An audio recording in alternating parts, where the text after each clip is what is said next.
రిషికొండను court తీర్పులకు లోబడే కట్టాం, వదంతులను నమ్మవద్దు అని రోజా ట్వీట్ చేశారు.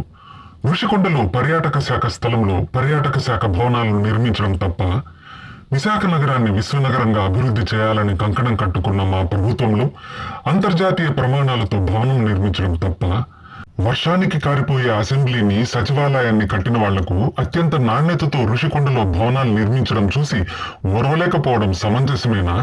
2021లోనే కేంద్ర అటవీ పర్యావరణ శాఖకు సమగ్ర వివరాలిచ్చి ఋషికొండ నిర్మాణాలు చేపట్టిన మాట వాస్తవం కాదా? 61 ఎకరాల్లో 9.88 ఎకరాల్లోనే ఈ నిర్మాణాలు చేపట్టాం. ఇందులో అక్రమం ఎక్కడుంది?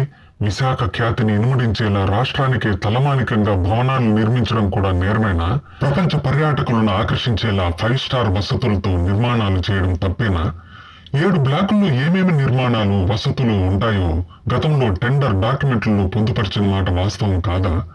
హైకోర్టుకు ఈ నిర్మాణాలపై ప్రతి దశలోనూ అధికారులు నివేదిక సమర్పించిన వాస్తవం దాచేస్తే దాగుతుందా? ఇన్నాళ్లు ఇవి జగనన్న సొంతం భవనాలని ప్రచారం చేసిన వాళ్ళు ఇప్పటికైనా అవి ప్రభుత్వ భవనాలను అంగీకరిస్తారా లేదా? హైదరాబాద్లో సొంతిల్లు కట్టుకున్నారని హైత్ హోటల్లో లక్షలకు లక్షలు ప్రజల డబ్బును తెలుగా చెల్లించిన వాళ్ళ ఈ రోజు విమర్శలు చేసేది.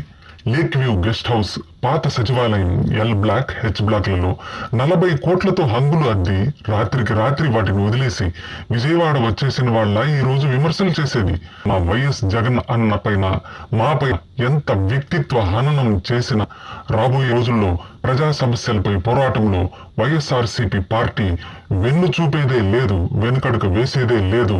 జై జగన్ అంటూ రోజా గారు ట్వీట్ చేశారు.